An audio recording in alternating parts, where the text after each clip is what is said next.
خواجہ غریب نواز رحمۃ اللہ علیہ کی نگاہ ولایت کا کمال، سبحان اللہ۔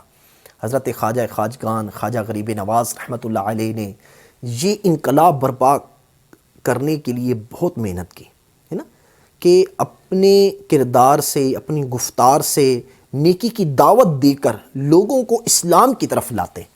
اس کے ساتھ آپ کی ایک کرامت یہ بھی تھی کہ آپ جس فاسق اور گناہ گار پر اپنی نگاہ ولایت ڈالتے تو وہ توبہ کر کے نیک راستے کا مسافر بن جاتا اور پھر کبھی بھی گناہوں کے پاس نہیں جاتا۔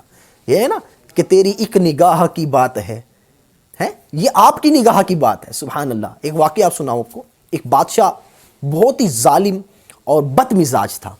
شہر کے اطراف میں شہر تھا، اس کے اطراف میں ایک بہت ہی خوبصورت باغ تھا جس میں صاف شفاف پانی کا پول تھا، جسے حوض کہا جاتا ہے، پول۔ ایک مرتبہ خواجہ غریب نواز خواجہ معین الدین چشتی اجمیری رحمۃ اللہ علیہ کا یہاں سے گزر ہوا، اس پول سے۔ خواجہ غریب نواز رحمۃ اللہ تعالی علیہ اس باغ کے اندر تشریف لے گئے اور اس پول کے پانی سے آپ نے غسل فرمایا، نماز ادا کی اور وہیں بیٹھ کر قرآن کی تلاوت میں مصروف ہو گئے۔ اتنے میں بادشاہ کے آنے کا شور ہونے لگا۔ جیسے بادشاہ کوئی آتا ہے تو شور مچ جاتا ہے کہ بادشاہ سلامت آ رہے ہیں فلاں فلاں۔ تو خواجہ صاحب نے اس شور کی طرف توجہ نہ کی، بادشاہ کی طرف اطمینان کے ساتھ قرآن کی تلاوت آپ فرماتے رہے۔ جب وہ ظالم بادشاہ شان و شوکت کے ساتھ جو ہے نا باغ میں جیسے آیا تو پول کے قریب اس نے دیکھا کہ سادہ سے لباس میں ایک نیک شخص کو اس نے دیکھ کر غصے سے لال پیلا ہو گیا۔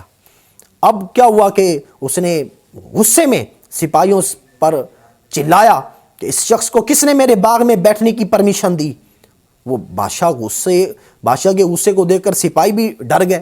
اس سے پہلے کہ سپاہی کو جواب دیتے، سپاہی کو جواب دیتے اپنے بادشاہ کو، خواجہ غریب نواز رحمۃ اللہ تعالی علیہ نے اپنی نگاہ مبارک اٹھا کر بادشاہ کی طرف دیکھا۔ بس خواجہ غریب نواز کی نظر فیض پڑنے کی دیر تھی کہ وہ بادشاہ ایک دم سے کانپنے لگا اور لرزتے کانپتے زمین پر گرا اور بے ہوش ہو گیا۔ اللہ اکبر۔ اب خواجہ غریب نواز سبحان اللہ رحمۃ اللہ علیہ، آپ کی غریب نوازی دیکھیے، آپ کی بچپن سے غریب نوازی تھی کہ اپنی جگہ سے اٹھے، پانی منگوایا، بادشاہ کے منہ پر پانی کے چھینٹے مارے، تھوڑی دیر میں بادشاہ کو ہوش آ گیا۔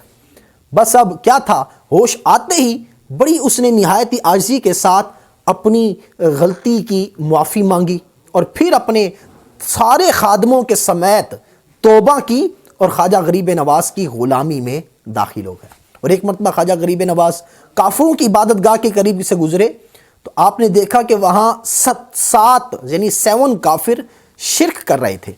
جیسے ہی انہوں نے خواجہ غریب نواز کو دیکھا تو ان کافروں نے خواجہ غریب نواز کو دیکھا تو ان کی دل کی دنیا بدل گئی۔ فوراً وہ سب کے سب خواجہ غریب نواز کے قدموں پر گرے اور کفر سے توبہ کی اور کلمہ پڑھ کر مسلمان ہو گئے، اور خواجہ غریب نواز نے سب کا نام حمید الدین رکھا۔ سبحان اللہ۔ یہ ہے خواجہ غریب نواز کی نگاہ ولایت کا کمال۔ اسی نگاہ ولایت نے ہند کی تقدیر بدل دی، کفر و شرک کا طوفان رو کر ایمان کا نور پھیلایا اور نہایت ہی گھری ہوئی سوسائٹی میں اس معاشرے کو بہترین اور آئیڈیل سوسائٹی میں آپ نے تبدیل کر دیا۔ کاش ہم غریبوں کو بھی خواجہ غریب نواز کی نظر کرامت، نگاہ ولایت نصیب ہو جائے تو انشاءاللہ ہمارا بھی بیڑا پار ہو جائے گا۔ اللہ پاک ہمیں خواجہ غریب نواز رحمۃ اللہ علیہ کا فیضان نصیب فرمائے۔ السلام علیکم ورحمۃ اللہ وبرکاتہ۔